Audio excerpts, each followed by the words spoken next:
Hello everyone, welcome to Eco Farm Chronicles. Today, we will learn about a special breed of cattle longhorn cattle.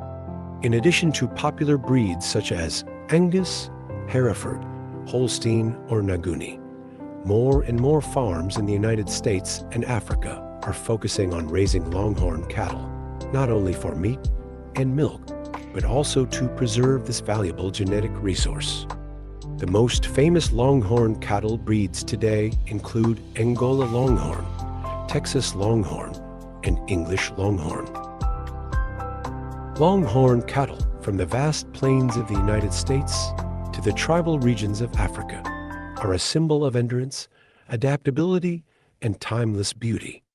Currently, we are in the western region of Uganda, where many Angola Longhorn cattle ranchers are concentrated. This is one of the most prominent African longhorn cattle breeds, widely raised in the East African region, especially Uganda, Rwanda, and Kenya, with nearly 7.3 million longhorn cattle in this region. They play an important role not only economically, but also culturally, as shown by their widespread presence in agricultural and livestock life. Like many other livestock regions in the world, every morning, the longhorn cattle herds in Uganda are free to graze, where they graze and forage. This not only allows the cattle to develop naturally, but also makes it easy for the herders to control their herds. The cattle often only travel a few miles from the farm, as the natural food sources in the area are abundant, fully meeting their nutritional needs without having to travel too far. Although the Angola Longhorn is not the most popular cattle breed on the African continent, it is still a valuable and beloved breed. Compared to the Zebu breed, the most common cattle breed with more than 300 million individuals across Africa, Angola Longhorn cattle are mainly distributed in East Africa. The name Angola Longhorn comes from the Ankolo people, an ethnic group living in western Uganda and some parts of Rwanda. An adult Angola Longhorn bull weighs an average of about 500 kilograms, while the cow is lighter, about 360 kilograms. Compared to the Angus breed in the United States, Angola Longhorn cattle are about 30% lighter. However, with their endurance and tolerance, this breed can adapt well to the harsh climate conditions of Africa.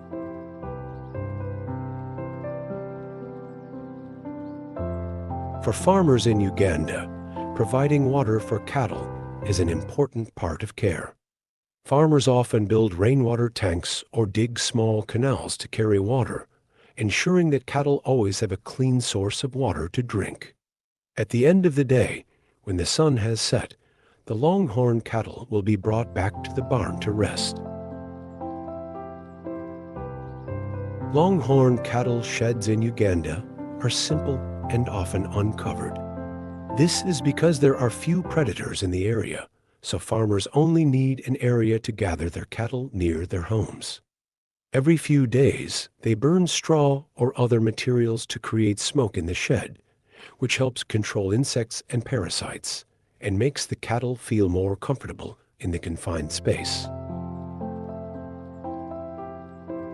Once the longhorn cattle are fit for meat production, they are taken to local cattle markets, where they are sold to slaughterhouses or wholesalers. This process requires farmers to follow strict regulations to ensure the quality of the beef when it reaches consumers. Healthy, properly cared for cattle are often sold at a higher price, bringing good income to farmers. Every year, about 2.7 million Collie Longhorn cattle are slaughtered for meat. The majority, about 60%, are raised in the western regions of Uganda. Now, saying goodbye to the African plains, let's explore the states of the United States to understand how farmers here raise tens of thousands of Texas Longhorn cattle. According to statistics from the USDA, by the end of 2022, there were about 273,000 Texas Longhorn cattle raised in the United States, with the majority of them on ranches in Texas. Like many other cattle breeds, cattle races in the United States, Texas Longhorn cattle are raised for meat. In crossbreeding, however, the most prominent feature that this long-distance cattle breed brings to America is its historical and cultural significance. Many farms in the United States claim that they often raise Texas Longhorn cattle to preserve and honor the heritage of the American West. In addition, this Longhorn breed is also an icon of the frontier era. Only about 45,000 Texas Longhorn cattle are slaughtered in the United States. Each year-end meat is only done on mature cattle. All carbohydrates of this breed are retained until they are at least 18 months old. Currently, the ranch with the most Texas Longhorn cattle is a ranch in Hill County, Central Texas. This ranch has about 420 Texas Longhorn cattle, and each year, 100 to 130 of these Texas Longhorn cattle are sold for meat and for entertainment or exhibition purposes. Which Longhorn breed are you most impressed with? Let me know your thoughts in the comments section of the video. Hello everyone. Agriculture is not only affected by wild animals such as rabbits, wild pigs, and rats. Every year, farmers and ranchers in Australia have to deal with huge losses from millions of wild birds of the parrot family. There are currently 56 species of parrots in Australia, with a total population of more than 17 million. Among them, the most common species include the scarlet-crested cockatoo, the sulfur-crested cockatoo, and the rainbow-crested cockatoo. These parrots often gather in large groups, sometimes up to hundreds of birds, and can easily appear even in your living area. In addition to the annoying noise, they also cause a lot of trouble for crops such as cereals, fruits, and nuts.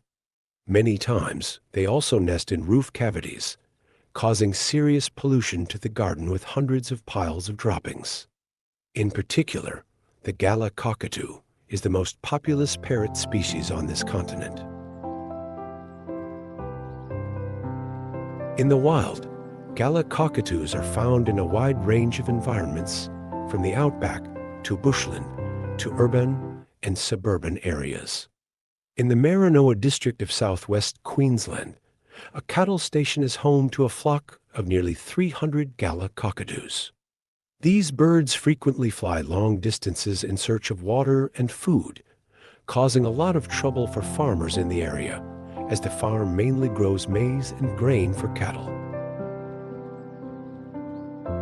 They are not only found on cattle stations, but also frequently fly over corn, wheat, and barley fields in search of food.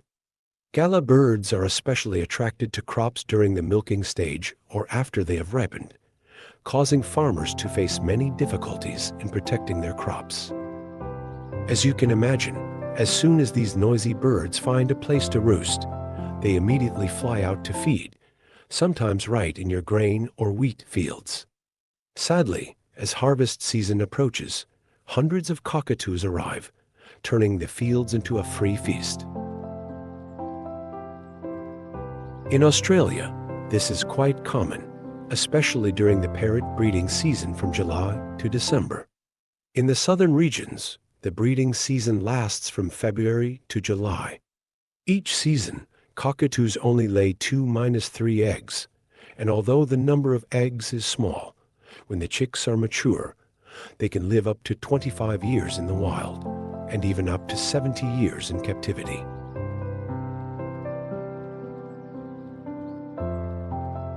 With an estimated population of over 4 million Galla parrots across Australia, it is no wonder that Australian farmers suffer $173 million in crop damage each year.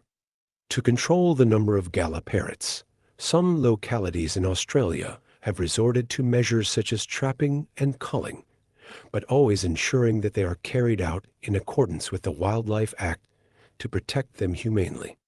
This control alone costs the Australian government nearly $4 million a year. If you are an Australian, you have probably encountered the nuisance caused by Gala parrots. And not only Gala parrots, macaws are also an uninvited guest on Australian farms, greatly affecting agriculture.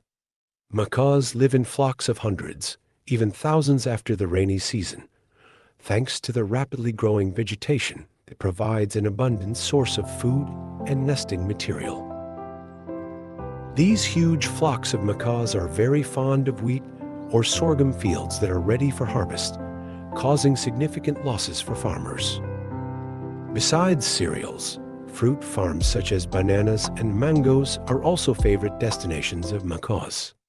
To survive, each adult must drink at least 7 times a day. As a result, in arid regions of Australia, they often congregate around small water holes. As the number of parakeets increases rapidly after each breeding season, landowners and agricultural agencies have resorted to measures such as trapping, scaring, and even shooting to prevent damage. Although the impact of parakeets on agriculture is significant, especially on small farms, compared to other pests such as feral pigs and rabbits, the damage caused by parakeets is still only a fraction of the damage. So what do you think of these nosy guests? Thank you for watching the video. If you find the information useful, don't forget to like, share, and subscribe to our channel so you don't miss out on other useful knowledge. Let's discuss in the comments section. We look forward to hearing from you.